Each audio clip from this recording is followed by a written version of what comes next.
Olá pessoal, tudo bem com vocês? Meu nome é Lucas Martins, vocês estão aqui no meu cantinho e hoje é um vídeo um pouco diferente, um vídeo de discussão.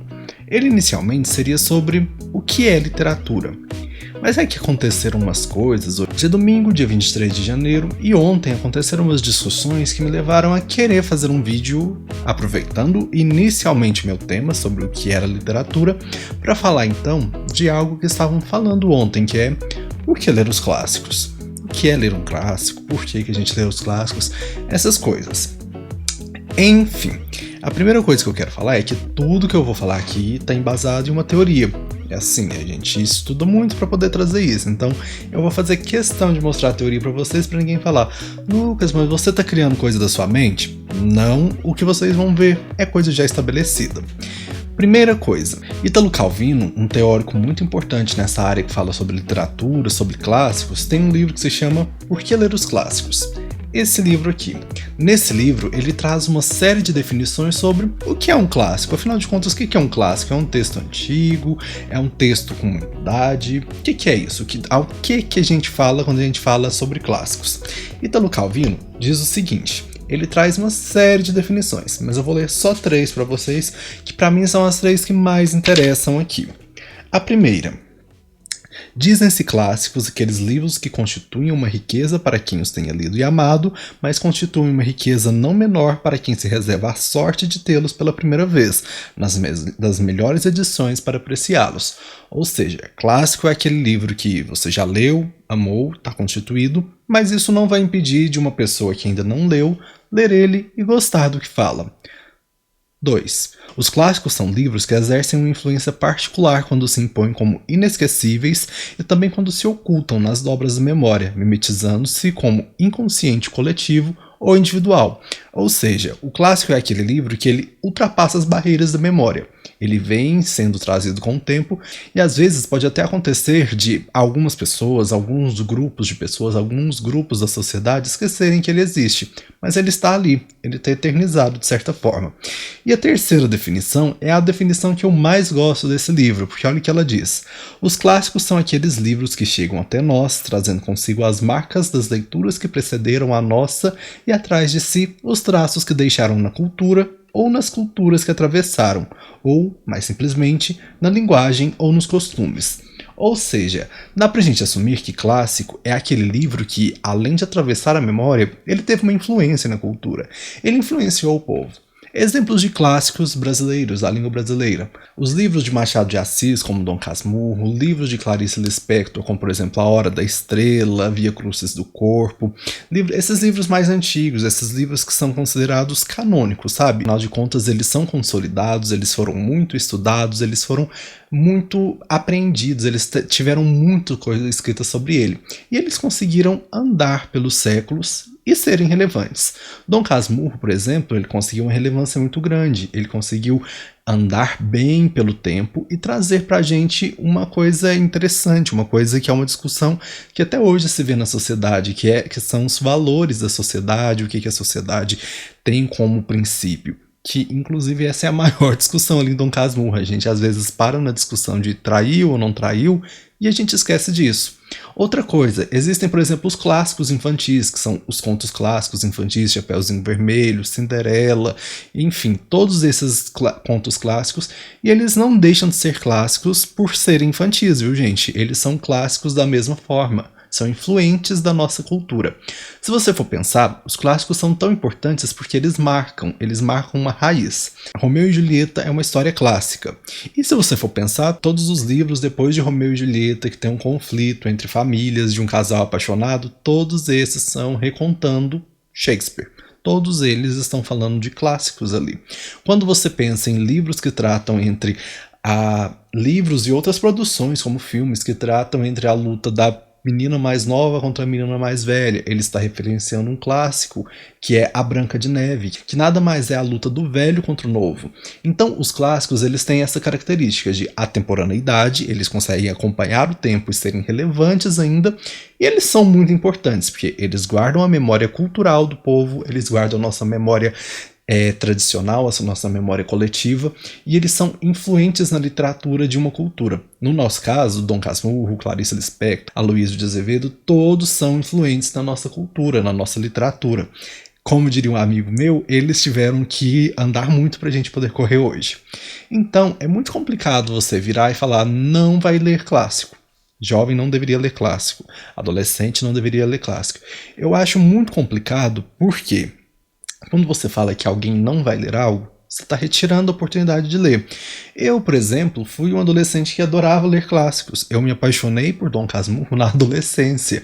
Eu lembro que uma amiga me emprestou o livro e eu li ele várias e várias vezes. Ele está aqui, ele fica bem do lado aqui dos livros da tag. Então eu li muito esse livro e ele me atraiu muito.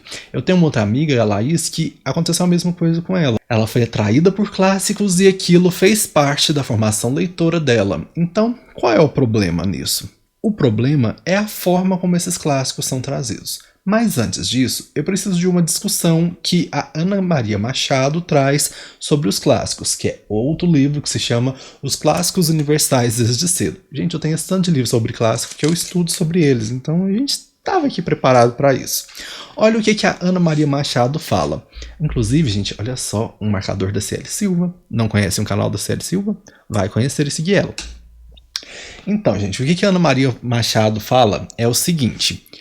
Ela meio que fala assim, olha, me desculpe se você souber disso, mas eu vou precisar falar novamente porque parece que tem gente que não sabe, parece que tem gente que não fixa isso na ideia. Então ela escreve 4 pontos que ela considera muito importantes sobre os clássicos e a literatura, que são 1. Ninguém tem que ser obrigado a ler nada. Ler é um direito de cada cidadão, não é um dever. É alimento do espírito, igualzinho a comida. Todo mundo precisa, todo mundo deve ter à sua disposição, de boa qualidade, variada, em quantidades que saciam a fome. Mas é um absurdo impingir um prato cheio goela abaixo de qualquer pessoa, mesmo que você ache que o que enche aquele prato é a iguaria mais deliciosa do mundo.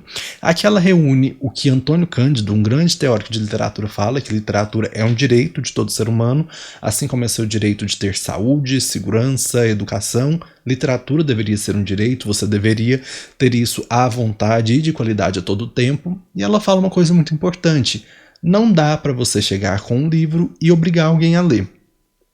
Isso é terrível. Não dá para fazer isso. 2. Clássico não é um livro antigo e fora de moda, é um livro eterno que não sai de moda, que é o que a gente já veio discutindo, sabe? Clássicos são aqueles livros que, apesar de serem de um tempo muito passado, eles continuam relevantes hoje, eles significam algo pra gente. Ainda há o que se aprender com os clássicos, eles conversam, eles são atuais. 3. Tentar criar gosto pela leitura nos outros, por meio de um sistema de forçar a ler só para fazer prova, é uma maneira infalível de inocular o horror ao livro em qualquer um. Gente, é o que discutimos em todo o curso de letras. Você é aluno de letras, com certeza discutiu isso. Você não pode pegar a literatura e transformar ela em algo só para fazer prova. Literatura, o seu plano primeiro, a sua primeira ideia é entretenimento, é te fazer bem, é te fazer fruir, ter fruição. Como se você fosse conseguir aproveitar aquilo dali para entender você, o outro e o mundo em que você está inserido. Ele não é um divã, ele é entretenimento, ele é para ser prazeroso. E o prazer, gente, né? Meu Deus, eu só vou ler e ficar feliz. Não, você também sente prazer quando ler uma história triste e ela está bem escrita. Isso é o que dá a boa literatura.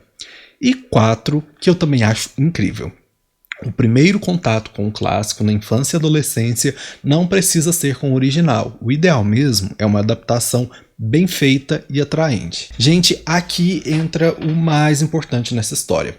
Sim, é difícil você entrar com um clássico para um aluno, porque, primeiro, que muitas vezes a bagagem leitora é muito pouca, ele não tem força para ler um texto que muitas vezes a linguagem é muito rebuscada, muitas vezes ela é muito dura, sabe? Porque ela é antiga, isso é real. Mas você não vai chegar ali num estudante que acabou de começar a ler livros e falar aqui, ó, joga na mesa dele um Dom Casmurro e fala, vai ler agora.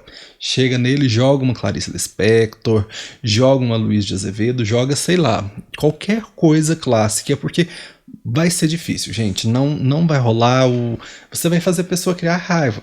Então, os caminhos são a mediação da leitura. Todo bom mediador de leitura sabe que a mediação de leitura é feita antes, durante e pós a leitura.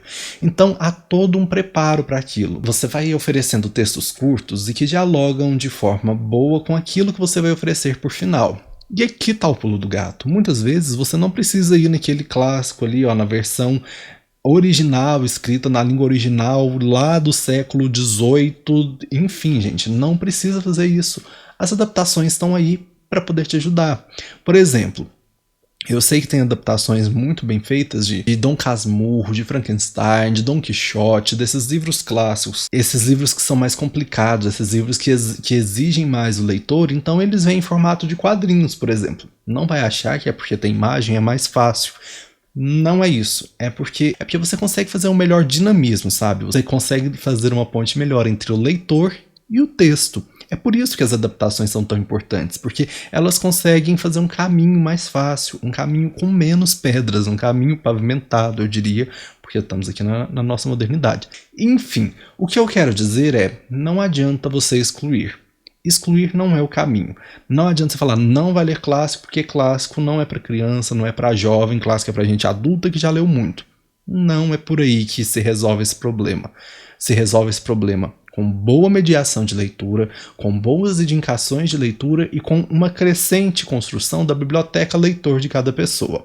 Eu tenho certeza que se você começar ali por baixo, dando os textos mais tranquilos, que não quer dizer que são mais fáceis, são textos mais simplificados, mais curtos, com um fôlego maior, você vai conseguir levar ali um texto mais pesado, sabe? Um texto de Machado de Assis, de Clarice Lispector, de todos esses grandes nomes da literatura que a gente fala e que são difíceis de se comunicar com o leitor às vezes, justamente por essa deficiência que tem. Outra coisa importante, eu não gosto, e hoje tenho teóricos que falam sobre isso, dessa coisa de, esse livro aqui é para leitores de 8 a 10 anos. Quer dizer que o leitor de 11 anos não pode ler? É muito complicado fazer essa divisão de faixa etária, mas eu acho que isso pode ser assunto para um outro vídeo que também fala de literatura, mas é só para deixar claro. E o mais importante, nós vivemos num país em que livro às vezes ainda é visto como luxo. Então não tire aqueles livros que as pessoas podem ter acesso. Clássicos costumam ter versões de domínio público na internet. Então é muito fácil de você conseguir encontrar, de você conseguir dar para alguém ler, de você conseguir indicar. Eu adoro alguns contos como, por exemplo, A Cartomante, de Machado de Assis. Eu gosto muito de Machado de Assis, gosto de Carlos Drummond de Andrade, desses autores clássicos. Então não é uma boa saída você falar que vai proibir. Proibir é uma coisa muito forte. E também não é uma boa saída você tentar empurrar. Eu costumo acreditar que ler, o verbo ler, não aceita o imperativo. Você não fala leia, você oferece a oportunidade de ler. E eu acho que é aí que é a diferença, sabe? Pra mim, enquanto a gente continuar com essa mentalidade de que tem que ser uma coisa, tem que retirar, não pode deixar ter contato, eu acho isso muito complicado. Até pra memória. Também é assunto para outro vídeo.